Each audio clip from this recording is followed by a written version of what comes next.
Hey everyone, so today for you I have a layout share rather than a process video. I had a group of photos that I've been meaning to scrapbook for years, but I never quite knew the best way to do them.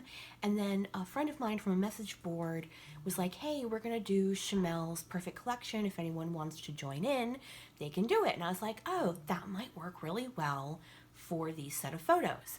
So Shimelle's Perfect Collection is an older class back when they used to have true scraps, and you can buy the class still, and I don't believe it's very expensive. Or Shimelle does offer kind of like a do-it-yourself version on her blog for free. I will put a link to where I got the cutting guides and a kind of an overview PDF in the description box below. Now, basically what it is it's how to take a collection, and she gives you a guide to cut the papers up, and if you take the class you get a more in-depth look at why she chose certain papers, what she left as a whole paper to use as background piece, so on and so forth. I was just using the free portion, so I was kind of freewheeling it.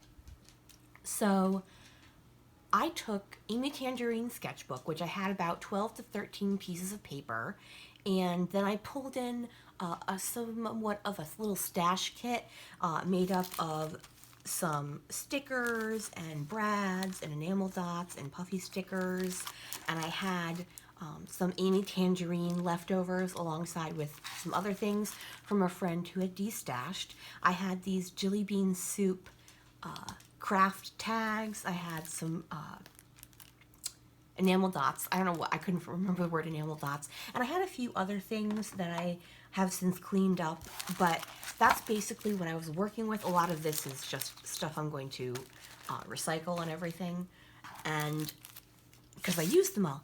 Yay! So I have, I think it's 11 or 12 layouts that I made of a specific subject. Basically, my nephew did Taekwondo for about 2.5, 3 years. So I have these photos that go over several years, but they're all about the exact same thing. And I decided, rather than just have random Taekwondo layouts throughout my albums, I'm just going to have them as one set. And I'm going to put them in an album. And obviously 12 layouts is not really enough to go into one album. I'm going to combine them with another set of photos that I'm going to do the same thing. I've mentioned before, and I just say this so you understand why I'm scrapbooking pictures of what looks like a girl when I actually refer to him as my nephew. My nephew also did Girl Scouts for several years, and I think I'm going to give those photos the same treatment as the Taekwondo ones, and then put both of them in one album together, simply because of the subject matter. So I'm going to go ahead and pull out my layouts and get you started. So this is actually the front page for this section of the album. And this photo is actually later in his Taekwondo-ing time. But I liked the photo and I thought it worked well as an introduction. So I don't do a ton of journaling throughout the whole thing because a lot of this is just him testing for various belts, and they don't necessarily require intensive journaling. Because especially since I'm putting them all together, I don't feel I need to explain certain things. It's kind of like, oh yeah, okay, now they're doing that, now they're doing that. So here is the opening page, and you'll see how the papers are cut into separate blocks. I did also add a bunch of the branding strips, so those are also included. And then one of the things is to have a sheet of paper for cutting, fussy cutting. So that's what the cameras are. And then I also, as I said, had puffy stickers and enamel dots and sketchbook. As I said, I received this from a friend, so I did not purchase it on my own, so I'm not exactly sure, but I believe what she had was some sort of paper pad, and it had like punch out die cuts and tags and stuff like that in it. So here is my first single page. Next up, I have a double page. Now, I am not fancy with my double page, single page choices. It's if I had more than 3 photos or more than 4 photos that were larger, I did a double page. If I only had a couple photos, or if I had photos that could be cut down to smaller photos, I did a single page. Those are my requirements as to whether to do a single page or a double page. That's it. So this is my nephew's first belt test, and when I do a double page, I often go for a mirrored look. I just find that's a really simple way to do a double page, especially if I'm going to do a bunch of them. My cat decided she needed to be in the other room right now. So you'll see I did use the brads, and these are the clear stickers. I don't know if you can tell, they are silver. And I happen to have these Monday, Tuesday, Wednesday, Thursday, Saturday. I obviously had used the Friday and the Sunday, but I was just kind of saying, this is something that we did, throughout the week, all the time and stuff like that. So I also used, as I mentioned, the craft tags, both in triangles and circles. So you'll see them randomly throughout the layouts.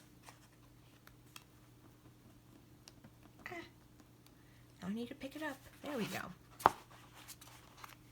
And once again, I should probably explain with Perfect Collection how you do it. That would make sense. So the first thing you do is, using the cutting guide, you cut up all the papers. Then you take those papers and you organize them into different things you think you'll use for a layout. Now, I will tell you, a couple of times let's say I put these together, there may have been a couple pieces of paper that I didn't end up using, so I just put them to the side, and then I could add those in as I needed them in other layouts. There are other people who just take all the cut pieces, put them to the side, and grab them as they need them. I need to be a little bit more organized for it to work with my brain, but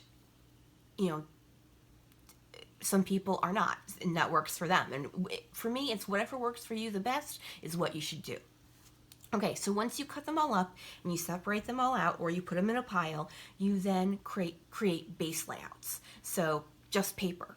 So you put your papers down and that's it. And you just go through the whole thing and do that. Now, I am one of those people, I need my photos in at the same time. So I just did photos and paper.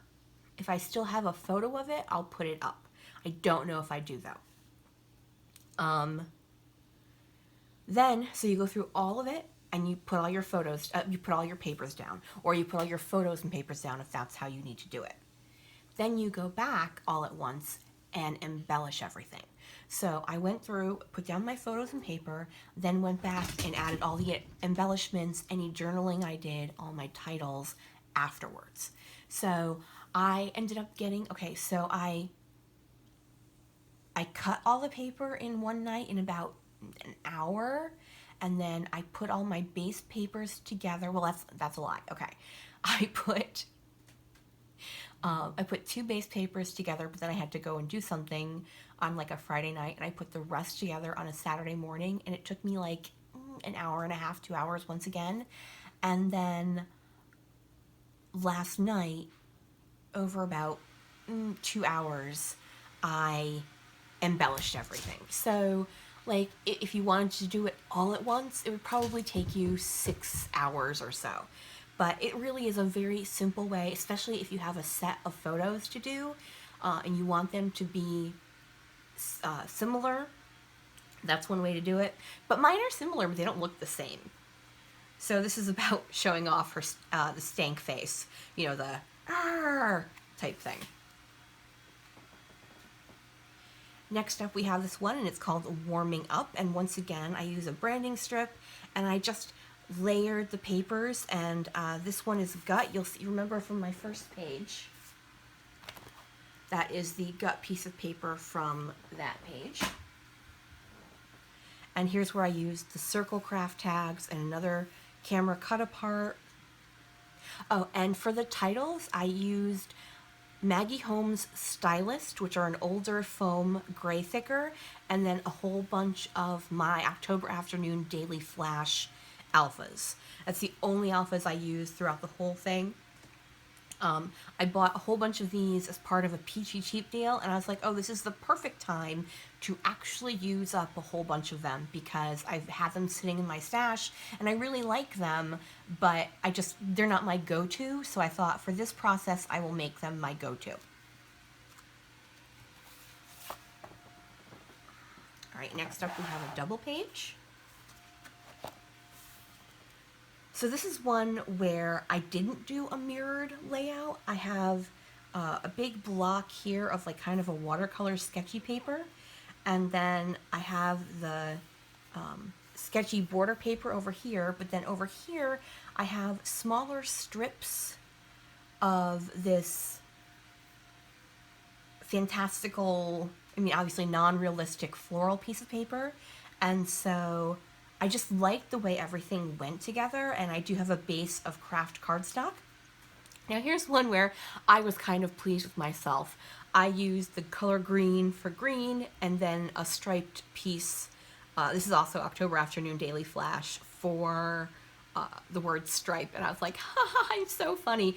I was like 10:30 at night by the time I was doing this one, and I was like, okay, apparently, maybe I'm funny, maybe I'm tired. So I have these enamel triangles. Those are from Freckled Fawn, and once again the puffy sticker and some of the clear stickers and the camera cut aparts.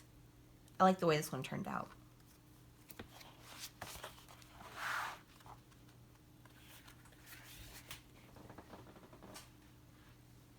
And then we have brown stripe, brown belt. And once again, it's just things are layered, and I have half cardstock, half pattern paper, but there's a whole cardstock base underneath it. I don't know if I mentioned before, but basically whatever I had photos for, that's what I did. It's one of those things where as the child continues to do it and continues to do it, you maybe stop taking as many photos until it comes to a very important part. So it kind of, I don't have any pictures of their red belt testing. I don't have any pictures of several of the tests, but by putting these all together, you kind of get an overview of the entire journey. Okay, next up we have brown stripe. Once again, I used the brown for the word brown and a stripe for the word stripe. I am super awesome like that.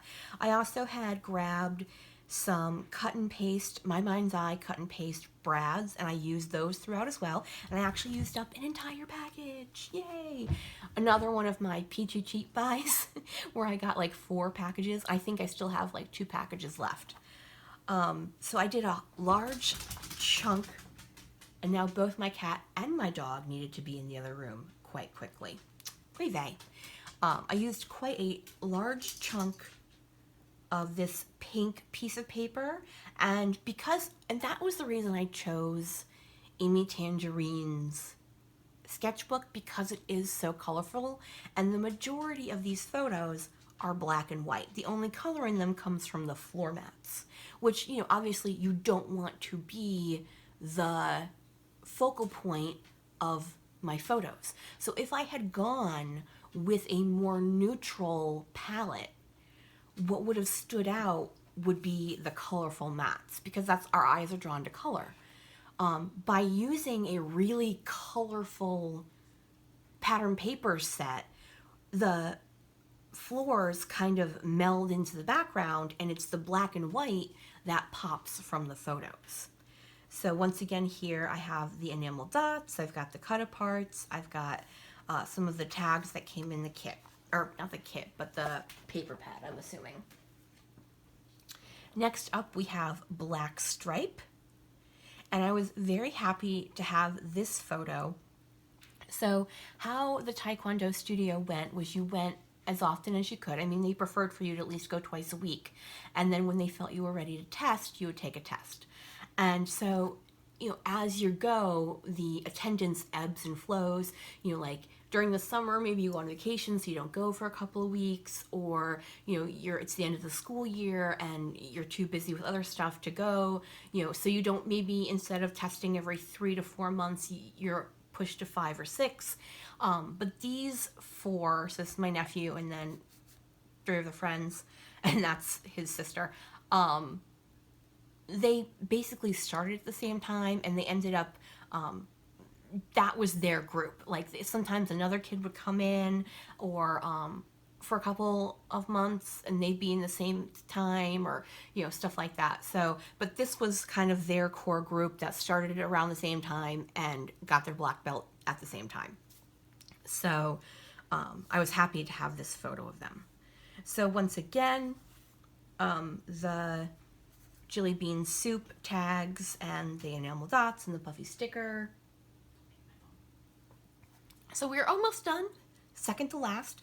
I was really excited about this. I don't know what made me decide to do everything at an angle, but I thought it turned out really, really cute.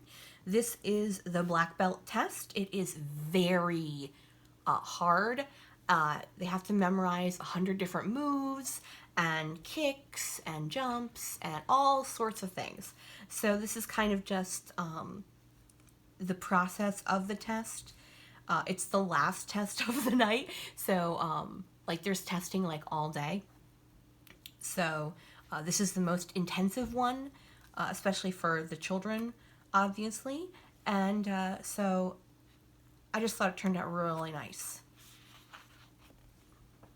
And then my last one is a double page, and it is kind of like the posed photos after they passed their black belt test. I'll move this over a little bit. So, and yes, you'll note the trophy is actually bigger than the majority of them. So this is another double page, and once again, I did not go with a mirrored look. I went more with a color block look. This is what felt right to me. I had these two branding strips that were the same, so I mimicked that with the larger piece of pattern paper on the right-hand side, and then I had this big piece over here, and so finally got to use this Hooray Brad thing, some enamel dots, puffy stickers, a couple of the things that came in the sketchbook paper pad type thingy majig. And so this is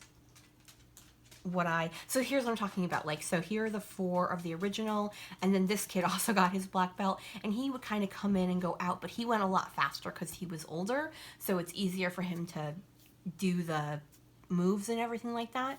My nephew stopped going. He actually did a couple more. There's going to be one more photo that I did previously in this grouping, and I also used Amy Tangerine. I just used another line. Once you get your black belt, you can only move forward if you're a certain size, and my nephew was not that size yet. And so he was just doing a lot of repetitive things, and so we ended up stopping going, and I don't know if that was actually proper English there.